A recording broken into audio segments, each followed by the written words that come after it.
Now, after Christmas and the New Year, we can expect to see Phase 2. We know Ulduar's already been on the PTR, and it's been extremely well received, as you would expect. When it comes to Phase 2, though, pretty much the only thing people are talking about at the moment is Ulduar, and for good reasons, mainly because it's absolutely insane. So instead of just focusing on all the bosses in Ulduar, which we're definitely going to break down in another video, including all the boss guides, obviously, I want to talk about the smaller things that you might not know about that are coming with Phase 2. We are going to start inside Ulduar, but we're not talking specifically about the bosses. So if you're either a blacksmith, a tailor, or a leather worker, there's going to be tons of new recipes you can get, such as Battlelord's plate boots, or Belt of the Titans, or Indestructible plate girdle. If you're a tailor, you can get things like Spellslinger slippers, Saviour's slippers, Sash of Ancient Power. As a leather worker, you can get things like Belt of Arctic Life, Belt of Dragons, Blue Belt of Chaos. So that's just a little preview of a few patterns that you can get from each of them, but there's tons of them. But there's two big things for enchanters. So the two new formulas are Blade Ward and Blood Draining. So what Blade Ward does is sometimes when striking an enemy, it'll increase your parry rating and inflict damage on your next parry. And then Blood Draining teaches you how to enchant a weapon with Blood Draining to sometimes grant Blood Reserve when striking an enemy or inflicting damage with bleed attacks, healing you when your health is low. It lasts 20 seconds and stacks up to 5 times. Could be a useful enchant for some of you, but both of those enchants get added when Ulduar comes. Now, I'm sure you do VOA 10 and 25 every week, probably in a class run to get as high a chance as possible of getting those items that you need. Well, with Phase 2, we're going to get another boss in Vault of Archavon called Emelon the Stormwatcher, and of course he's going to drop tier 8 gear as well as the latest season's PvP gear. He's not a particularly difficult fight, but I will still do a rundown on him in a future video, but basically all you're doing is having one tank on adds, one tank on the boss, keeping everyone spread for chain lightning, and when an ad overcharges, everyone runs over and kills it, and then goes back to the boss. The boss also does a lightning nova, which hits all enemies within 20 yards. So when it does that,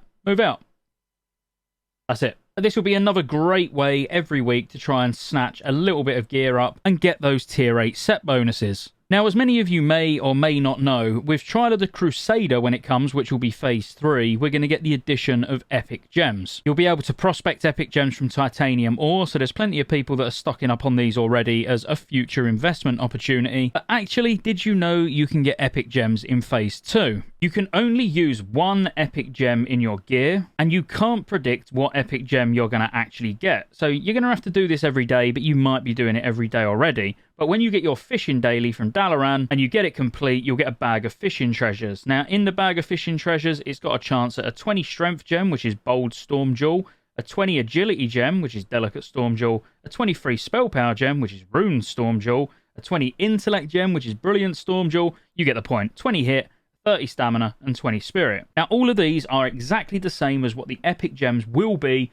in Trial of the Crusader or when Phase 3 hits, but you can get one in your gear during Ulduar. Assuming everything goes as according to plan, as in how it was back in the day, when Trial of the Crusader gets released, these actually lose their unique equip. So if you stock up on these, if you're lucky enough to keep getting them, then you could save yourself a bunch of money when Phase 3 actually comes out, because you'll be able to pop more of these into your gear. Now, it's completely random which one you get, but they should be able to be sold on the auction house and probably be a very, very good seller. So if you've got lots of alts that can at least get the daily finished in a timely manner because your fishing is not one, basically, your fishing's just a little bit higher, you should probably be doing fishing dailies every day on all your characters once Phase 2 launches. The Argent tournament grounds are being built, so they're being built in preparation for Phase 3, and it unlocks loads and loads of dailies and loads of achievement opportunities. Now, you'll be able to get the vast majority of these achievements actually done during Phase 2, and again, it's something I've not heard many people talking about. But you do get titles, you will need to get reputation, but you also earn reputation with all of these different cities, your major capitals, whether you're Horde or Alliance. It's also going to prepare you for Trial of the Champion, where you'll be doing mounted combat on horses with lances. So for these quests, it teaches you the basics first, where it will show you how to do ranged attacks by taking their armor down, how to charge, and how to melee, and you'll start to get seals. So this is a currency. Then to represent your faction as a champion, you'll need to get X amount of seals. You can then represent that, then you become a champion of that faction,